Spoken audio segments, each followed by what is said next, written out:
नमस्कार. सवाल Maharashtra TV news मध्ये आपलं स्वागत. आज सकाळपासूनच नवी मुंबई शहराचं वातावरण तापलेलं आहे. राजकीय वातावरणामुळे संपूर्ण नवी मुंबईमध्ये राजकीय दृष्टिकोनातून उमेदवारांची धावपळ चालू झालेली आहे. कारण काल संध्याकाळी रात्री 12 वाजेपर्यंत युती होणार अशी चर्चा चालू होती, पण रात्री युती झालेली नाहीये.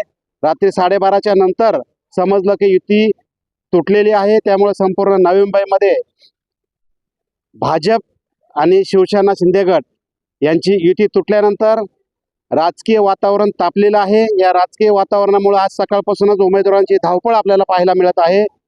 बीजेपीचे 4 आणि शिंदे गटाचे 4 असे वेगवेगळे उमेदवारांनी फॉर्म भरण्यासाठी खूप मोठ्या प्रमाणात गर्दी घनसोली विभागामध्ये आपण निवडणूक कार्यालयामध्ये आलेलो आहे. आपल्याला पाहायला मिळत आहे खूप मोठ्या प्रमाणात उमेदवारांची गर्दी जमलेली आहे. कार्यकर्त्यांची पण गर्दी जमलेली आहे.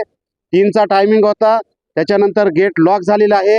आतमध्ये खूप मोठ्या प्रमाणात उमेदवारांची गर्दी आहे आणि संपूर्ण नवी मुंबईमध्ये अपक्ष, महाविकास आघाडी, शिंदे गट आणि भाजप गट हे वेगवेगळ्या पद्धतीनं आपला फॉर्म भरण्यासाठी उमेदवार एकत्र आलेले आहे. निवडणूक कार्यालयामध्ये दाखल झालेले आहे फॉर्म भरण्यासाठी.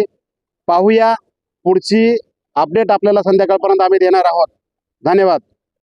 संपूर्ण महाराष्ट्रातील ताज्या घडामोडी जाणून घेण्यासाठी सवाल महाराष्ट्राला सबस्क्राईब करा आणि दाबा बेल आयकॉन आमच्या रोजच्या अपडेट्स पाहण्यासाठी. धन्यवाद.